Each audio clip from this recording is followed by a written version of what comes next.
Então, é curioso, porque a gente convive com dois tipos de letras em hebraico. A que a gente conhece hoje e aquela que era usada na época do primeiro Beit HaMikdash, inclusive também na época do segundo. Então, resumindo, que a história é bem mais complexa, você tem o seguinte: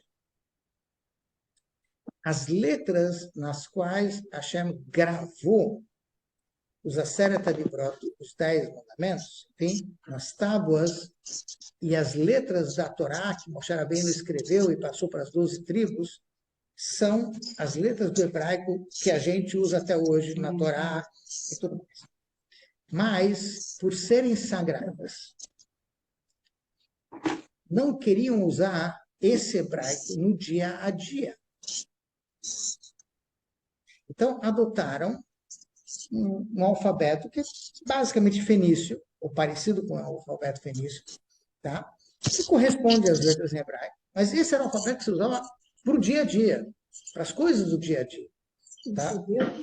Sim, na época do primeiro Beit HaMikdash e do segundo também. Tanto que as moedas dos Macabeim têm esses escritos em Ktav Libunai, nessa escrita que parece mais fenício do que hebraico, tá? Que é uma escrita o Ramban, que veio por volta de 1200 e pouco, 1300, tá? Rabbi Moshe ben Nachman, ele viveu na Espanha, na Catalunha, Barcelona, se não me engano. Enfim, ele teve eu estou fugindo um pouco, mas é só para vocês terem uma ideia.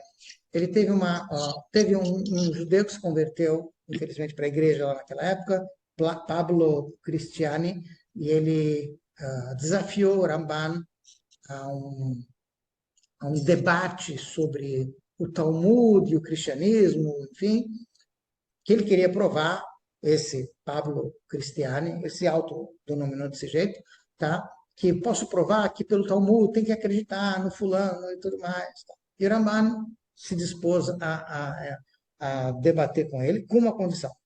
E eu acho que foi histórico isso. Eu só quero debater com ele se eu tiver a liberdade de falar o que eu quiser na frente de todo mundo que está aqui. Se tiver qualquer restrição, eu não quero entrar nesse debate. E ele falou coisas que há séculos não se ouvia, e depois também há séculos não se ouviu mais. Tá? Ele falou a verdade na cara de todo mundo, aceitaram, ele ganhou o debate, ou seja, viram que o Pablo Cristiani não entendia nada de Talmud, que ele provou isso. Tá? E o rei Jaime II, ou terceiro, não lembro, da Espanha, na época, deu um prêmio, não sei quantas moedas de ouro, para o Ramban, e disse, bravo, você ganhou, tal, mas você não pode viver mais na Espanha, tá? Tchau. E foi, não, aí o Ramban foi para Israel, fez aliado. Tanto é a famosa carta que ele mandou para o filho dele sobre humildade, uma carta clássica, tá? Igeret Ramban, tudo bem. E isso, e ele era um grande cabalista. Então, quando ele chega em Israel, ele escreve livros, e num dos livros ele fala, interessante, agora eu entendi aquela Gemara, o trecho do Talmud que fala da escrita. E ele descreve esse alfabeto, fala as moedas antigas que eu achei aqui, que tem esse alfabeto, e ele te dá a primeira, assim, eu chamaria de oficialmente, o primeiro que se dedica a explicar que letras são essas, como é que elas são, que elas existem. Sim, o hebraico é hebraico. A escrita que a gente tem hoje é a escrita do Aseret Divrot e da Torá que Moshe Rabbeinu escreveu. Mas depois não queriam mais usar esse hebraico porque era muito sagrado. Ficou. Tá? Vou te dar um exemplo. Existe uma linha de Hassidim, Satmer, da Hungria, tá? Que se recusam a falar hebraico no dia a dia. Eles só usam isso em Shabbat. Porque é hebraico é a língua sagrada. Eles falam que língua? Yiddish. Yiddish. Então, assim, não tem muitos que seguem essa linha, mas tem um, tá bom.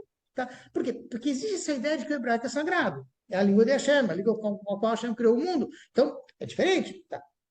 Esses samaritanos, que só sabem, só conhecem esse hebraico, o hebraico fenício, vamos chamar assim, tá? Eles dizem, nós temos a Torá original, vocês não.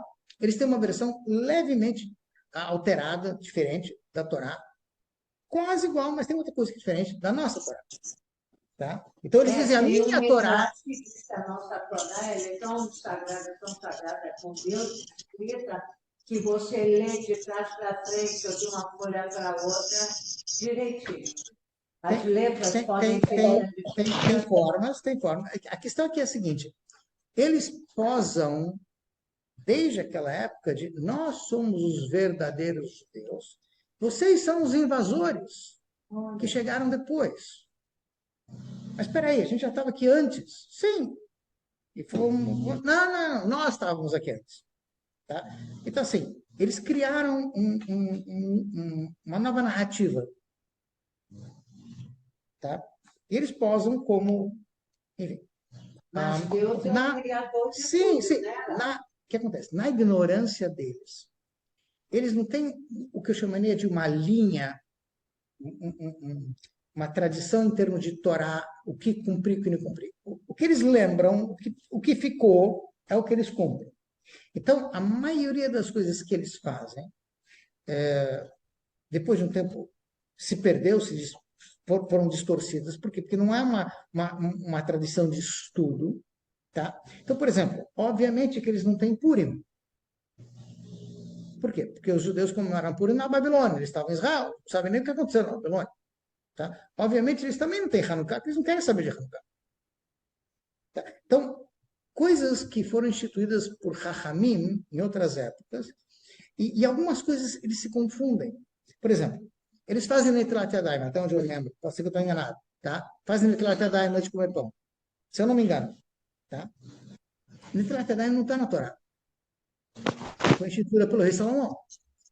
Uma longa história, por que justamente naquela época, mas a gente sabe quando foi instituído. Tá? Mas eles aprenderam isso daquele cara que eles encontraram no caminho, que ensinou para eles, então eles fazem.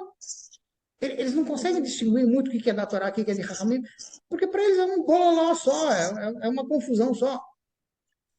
Quem estuda a Torá de forma sistemática, organizada, sabe distinguir o que é da época da Torá, o que vem depois, o que foi instituído por Rahamim, por que pode, por que a gente faz, o que a gente não faz, em que condições. Então, a gente tem a coisa muito mais bem colocada, organizada. Tá? Mas eles dizem, não, nós somos original, vocês são imitação barata. Esse é o discurso deles.